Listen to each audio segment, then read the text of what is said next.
What if the meat you proudly brought home, wrapped in neat plastic, stamped with a fresh date, was already a breeding ground for bacteria before it even hit the shelf? Across America, inspectors have found packaged meat sitting at unsafe temperatures, contaminated with deadly strains of E. coli and Salmonella, and even repackaged to hide decay. The CDC estimates that foodborne illnesses send over 3,000 people to their graves each year, and the elderly are among the most vulnerable. How many of those lives were lost because someone cut a corner to keep the display case looking full? How much trust is left when the very brands you fed your family for decades are tied to violations that could turn a simple dinner into a medical emergency? This isn't just about bad meat, it's about a food system that's quietly gambling with your health. This is the Downturn Report, where the truth gets personal. Today we're exposing exactly what inspectors just found lurking inside packaged meat, and why you may never look at that shrink wrap the same way again. Number 1. Boar's Head. Step up to any grocery deli in America over the last few decades, and you knew the drill.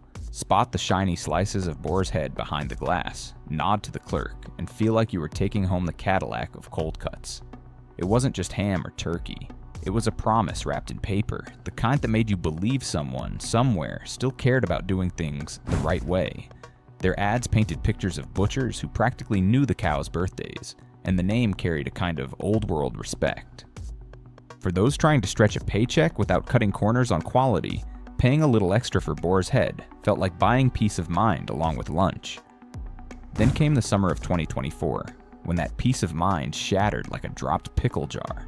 USDA inspectors walked into Boar's Head's Jarrett, Virginia plant expecting a food facility, and instead found a scene straight out of a low-budget horror flick.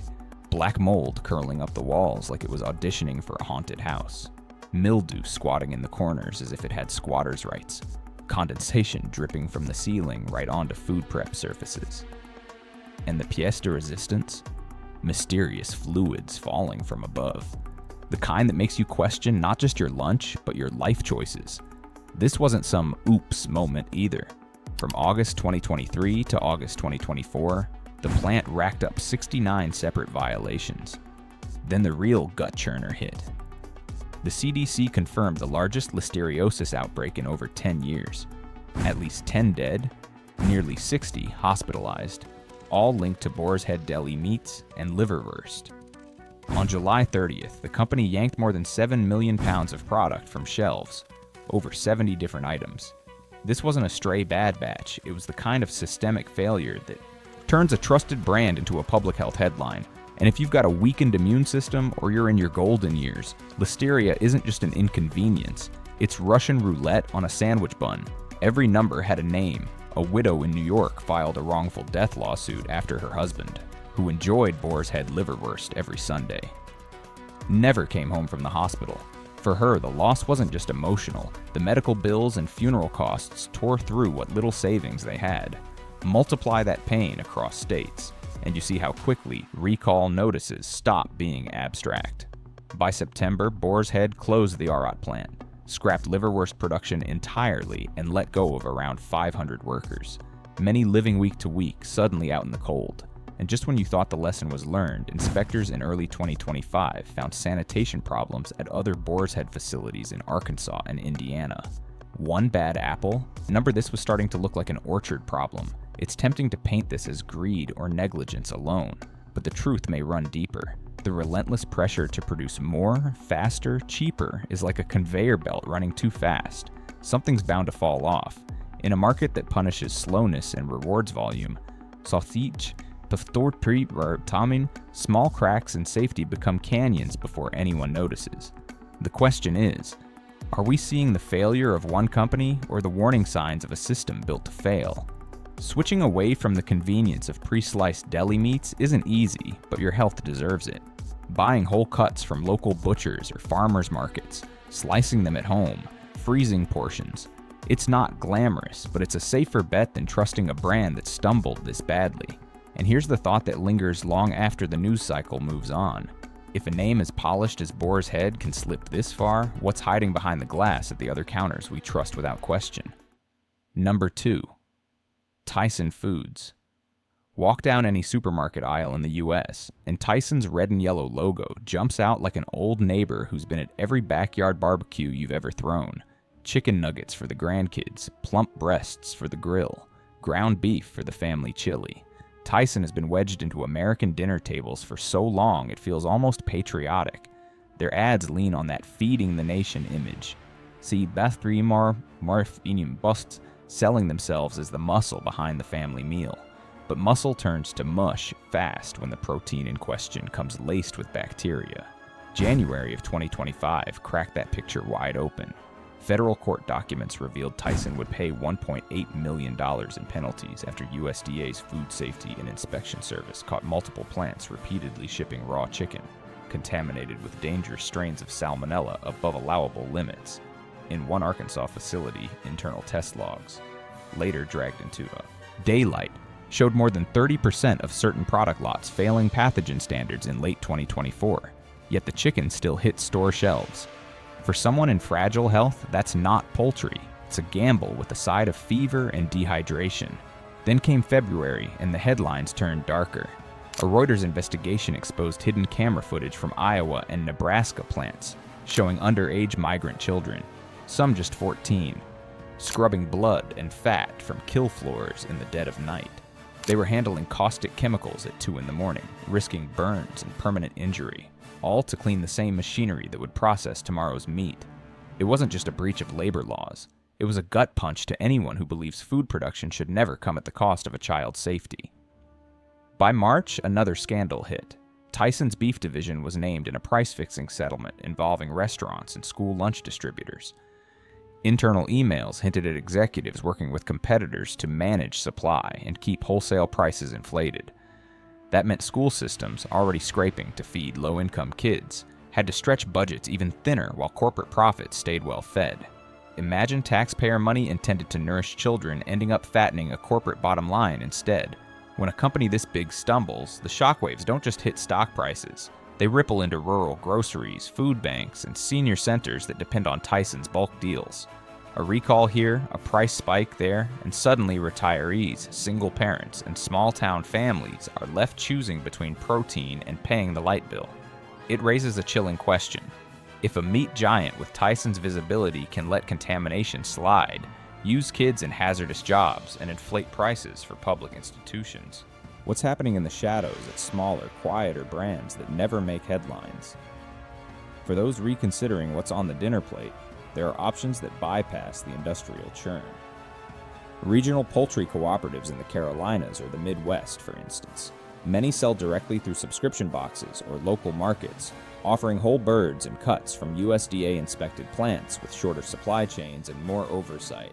The price per pound might edge higher, but unlike a surprise hospital bill from salmonella, it's something you can see coming. And maybe that's the takeaway no one likes to swallow. In a food system this concentrated, where efficiency is king, cutting corners isn't a glitch. It's part of the blueprint. The question is how many of those corners are cut at the expense of people who will never see the inside of a corporate boardroom. Number 3, Walmart packaged meat. You know the moment. It's late afternoon, the store's crowded, and you spot that yellow rollback tag glowing at you from Walmart's meat case like a neon jackpot sign in Vegas. A family pack of fresh ground beef for under $10 feels like you've cracked the code to stretching a retirement check without sacrificing a hearty dinner. The package looks good, the date's still a few days out, but what you can't see is the one thing that matters most. By April of 2025, agriculture inspectors in Georgia and Texas were flagging multiple Walmart supercenters for the same chilling. Well, actually not so chilling. Problem: packaged meat sitting in display cases at 46 to 50 degrees for hours. That's not a little warm. That's a spa day for E. coli, O157:H7, and salmonella.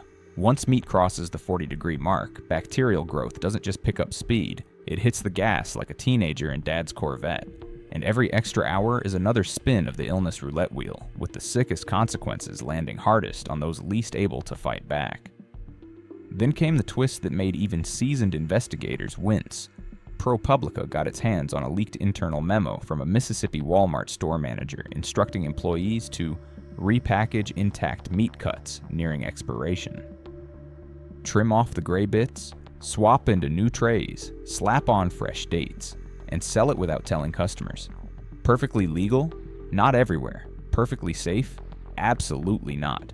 Food safety experts have long warned that repackaging near-spoiled meat is a recipe for contamination. The deeper reporters dug, the more stomach-turning the stories became. Workers from 3 states admitted being told to keep shrink down by mixing fresh and old ground beef before putting it back out for sale. Grinding meat is like stirring cream into coffee. You can't separate it again, and bacteria get an all-access pass to every bite. One employee recalled gagging behind a mask as they blended meat smelling slightly sour with a newer batch, all to avoid throwing it away. Walmart's corporate line was quick to label these as isolated incidents, but inspection records and consistent worker accounts across multiple states suggest something far more entrenched. And unlike premium meat brands that control the process from slaughterhouse to store, Walmart's supply comes from a patchwork of processors. That means the safety of the package in your cart depends first on the original supplier, then on how well Walmart's in-store handling keeps it cold, clean, and uncontaminated. 2 potential points of failure, both invisible to you until it's too late. For those watching every penny but unwilling to gamble with their health, there are better plays. Check out your local Hispanic or Asian supermarket. Many bring in fresh meat daily from regional suppliers and move stock fast to keep up with steady demand. Often, the butchering happens right in front of you, so there's no mystery about what's going into your bag. Whole cuts and poultry can actually come out cheaper than Walmart discount packs once you factor in the usable yield, and you won't be paying for someone else's mystery trim. The unsettling truth is this: Walmart is America's biggest retailer, and its meat cases stretch from coast to coast. If unsafe practices are cropping up in Georgia, Texas, and Mississippi, how confident can we be that they aren't happening in every corner of the country? And if the largest store in the nation can't guarantee safe handling under its own roof, what does that mean for every smaller chain? Racing to cut the same corners just to stay competitive? Number 4. Kroger packaged meat. Step into Kroger's meat aisle and it gives off that middle lane vibe. Safe, predictable, and just polished enough to feel like you're buying with confidence. It's not the bargain bin packs that make you suspicious, and it's not the overpriced boutique cuts you feel guilty splurging on. The tidy plastic wrap, the USDA choice label, the soft hum of the refrigerated case. It all whispers that you're in good hands. But early 2025 pulled back that curtain, and the whisper started to sound more like a sales pitch covering up a mess. In February, the Ohio Department of Agriculture carried out an undercover inspection sweep that exposed something Kroger customers never signed up for. Packed on dates that were pure fiction. Inspectors discovered that in at least 18 locations, meat packages were being labeled up to 4 days after they were actually wrapped. This wasn't a lone clerk making a bad call. It was a coordinated practice. Legally, that date is supposed to tell you when the product was sealed, not when someone decided to reprint a sticker. For the shopper, that could mean the difference between a safe dinner and a bacteria-laden gamble you didn't know you were making. The hits kept coming.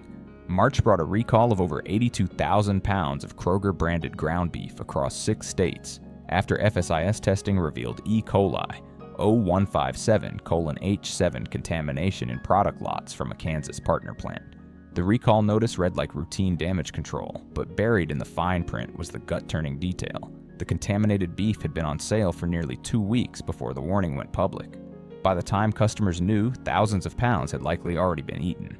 Former meat department employees told the Cincinnati Enquirer about weekend presentation pressure, the demand to keep the meat case looking full and flawless. That pressure often meant blending ground beef from different shipments without changing the sell-by date, erasing the ability to trace back contamination. One worker described it perfectly. It's like shuffling a deck of dirty cards so nobody knows which ones are bad. And April piled on another blow. Consumer Reports tested Kroger's prepackaged chicken breasts from stores in 3 states and found residues of antibiotics banned in U.S. poultry production. That pointed to one of 2 things. Either suppliers were breaking the rules, or imported product was slipping into the system unnoticed. Kroger's official line leaned on their supplier certification program, but lab results painted a more troubling picture. Policies on paper mean nothing if they aren't matched by action in the store. For older customers or anyone managing chronic illness, these aren't harmless oversights. They're hidden risks that can send someone from their kitchen table straight to a hospital bed. And the danger here is silent. Unlike a dented can or mold on bread, unsafe meat doesn't give itself away until it's too late. If you're used to leaning on Kroger for your weekly meat run, there's another route that can strip away some of the guesswork: independent butcher counters inside regional farm markets. Many of these work directly with local farms, process in-state, and keep their cutting rooms visible so you can see exactly what you're getting. You can ask when a cut was wrapped, watch it portioned, or request a grind from whole muscle cuts right in front of you. No mystery dates. No shuffled deck, which leaves the question hanging in the air. If one of the country's biggest grocery chains can quietly bend the truth with something as simple as a date on a sticker, how much of what we believe about fresh is just blind faith in a piece of plastic wrap? Number 5. Costco packaged meat. Costco's selling point has always been simple: buy big, save big, and trust that the quality matches the quantity. For anyone stretching a fixed income, those mega packs of beef, chicken, or pork feel like a smart move. Portion them out, freeze them, and you've stocked the freezer for weeks. The warehouse atmosphere even adds a sense of exclusivity, as if the membership card doubles as a badge of higher standards. But in 2025, cracks started to show in that image, and they weren't hairline. They were running right through the refrigerated aisles. In May, Washington state health officials flagged 2 Costco warehouses for selling rotisserie chicken kits containing raw chicken parts stored well above safe holding temperatures, sometimes creeping up to 48 degrees for hours. Sure, these kits were meant to be cooked at home, but when bacteria have been multiplying since before you even load your cart, you're starting the dinner prep already behind the safety line. For older shoppers or those feeding grandkids, that head start can mean the difference between a quiet evening and a trip to the ER. The same month, the Seattle Times obtained an internal Costco supplier audit report that pulled back the curtain on one of their main beef suppliers in Nebraska. The supplier had failed 5 consecutive environmental swab tests for Listeria monocytogenes in packaging areas between late 2024 and early 2025. Corrective actions pending was the official note, but shipments didn't stop. That beef rolled straight into Costco's vacuum-sealed steaks and pre-ground chubs, right onto dinner tables across multiple states. Then June brought the kind of headline no brand wants. Over 54,000 pounds of Kirkland's signature ground beef recalled for potential E. coli 0103 contamination after 2 confirmed hospitalizations. The beef came from a partner plant in California, and FSIS tracebacks found that grinding logs were incomplete, meaning nobody could pinpoint exactly which stores got the risky batches. When you're operating at Costco's scale, that's not a paperwork issue. It's a recipe for bacteria to travel faster than the warning can. Former meat department staff told Insider that during high-traffic weeks, especially around holidays, management instructed them to rearrange trays so the discolored cuts sat hidden underneath, while pushing stock out before sell-by, to avoid markdown losses. That might not always cross into outright hazard territory, but it sets the stage for customers to unknowingly buy meat teetering on the microbial edge. And if you're thinking Costco's famous return policy is your backup plan, think twice. Foodborne illness doesn't come with a neat timestamp. By the time you're sick enough to connect the dots, the meat's long gone and the receipt means nothing. For those who like the bulk savings but not the roulette wheel, there's another path. Buy direct from a local USDA-inspected meat processor or small-scale slaughterhouse. Many offer freezer beef or bulk pork deals priced competitively with Costco per pound. You get a quarter or half of an animal, portioned, vacuum-packed, and frozen with a date you can verify yourself. No retrays, no mixed shipments, no wondering if your dinner just missed a recall list. That's the Costco paradox. Its massive efficiency makes prices unbeatable, but it also means a single supplier slip in Nebraska can put a steak on your plate in Arizona within days, and bacteria doesn't stop to check your membership card before it comes along for the ride. Number 6. Smithfield Foods. Take a stroll through the pork section of almost any supermarket in America, and there it is. Smithfield smiling at you from neatly wrapped hams, bacon strips stacked like ribbons, ribs promising that down-home comfort. It's the name that's been on countless Easter hams and Sunday breakfast skillets, a brand so woven into tradition that many shoppers don't even glance at the label anymore. They just grab and go. But in 2025, the reality behind that familiar logo wasn't just disappointing, it was stomach-turning. In March, The Guardian and Food and Water Watch dropped undercover footage from a Smithfield contract facility in North Carolina that could make a seasoned rancher lose his lunch. Workers were caught on video kicking, striking, and dragging live hogs to slaughter. On top of that, carcasses with visible fecal contamination moved down the processing line untouched, despite USDA rules that require those areas to be trimmed or removed immediately. Fecal matter on meat isn't just disgusting, it's a first-class ticket for E. coli, salmonella, and a parade of other pathogens straight to your dinner plate. Just weeks later, the USDA's Food Safety and Inspection Service issued a public health alert after Salmonella enterica turned up in random tests of prepackaged Smithfield pork chops, sold in several southern states. No formal recall, no big public announcement, just a quiet pull from store shelves, which means plenty of people might have had no idea the meat in their fridge was on the agency's radar. And then came the environmental bombshell. A ProPublica investigation in 2025 found that wastewater from Smithfield processing plants repeatedly exceeded legal limits for nitrogen and fecal coliform bacteria in nearby waterways. Those same waterways are used to irrigate crops by local vegetable growers. You don't need a PhD in food safety to follow that trail. Hog waste in irrigation water, bacteria on produce, those vegetables sitting right next to Smithfield pork in the same grocery cart. Former Smithfield workers told the Charlotte Observer that the pressure to meet quotas was so intense that trimming away visible contamination was often skipped entirely. If you slow down, you're sent home. If you keep up, you let the crap, literally, pass through, one worker said. And for someone buying discounted Smithfield cuts on a fixed income, value starts to sound like a gamble, one where the stakes are your health. For pork without the shadow, small-scale pasture-raised farms are worth a look. Many sell through farmers markets or direct-to-consumer meat shares at prices surprisingly close to Smithfield's sale tags. The animals are raised outdoors, processed in smaller plants where inspectors can actually keep up. And the flavor. Rich, clean, and real. Might make you wonder why you ever settled for the industrial alternative. The harsh truth is that Smithfield's supply chain is so vast that one contaminated carcass can end up scattered across thousands of packages in multiple states before anyone notices. And if what the cameras caught was this bad, the question practically asks itself, what's happening in the places where no one's filming? Number 7. Perdue Farms. Perdue has spent decades polishing its image into something straight out of a family scrapbook.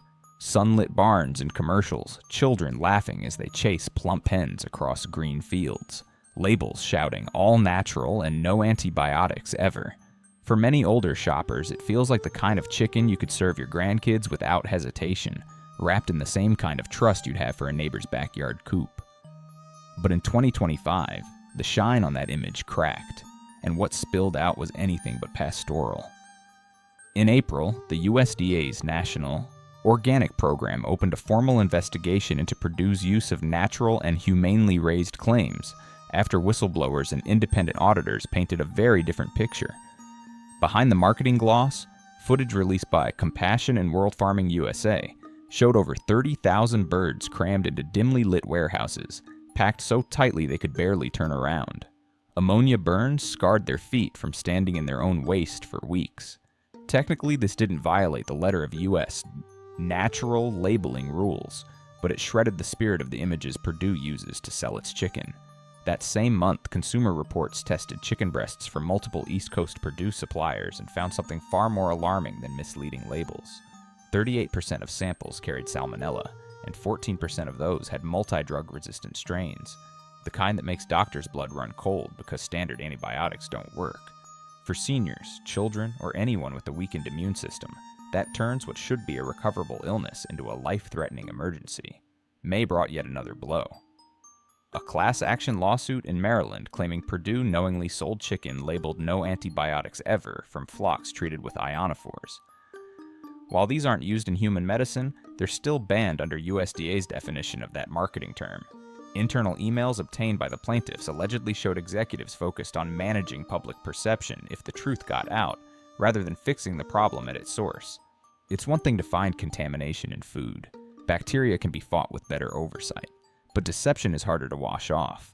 When a company charges more for labels that promise humane treatment and safer meat, then delivers neither, it erodes not just consumer trust, but the very idea that you can make informed, values-driven choices in the grocery aisle. For shoppers who pay extra thinking they're buying peace of mind, that betrayal hits twice. Once in the pocketbook, and again in the trust they thought they could count on.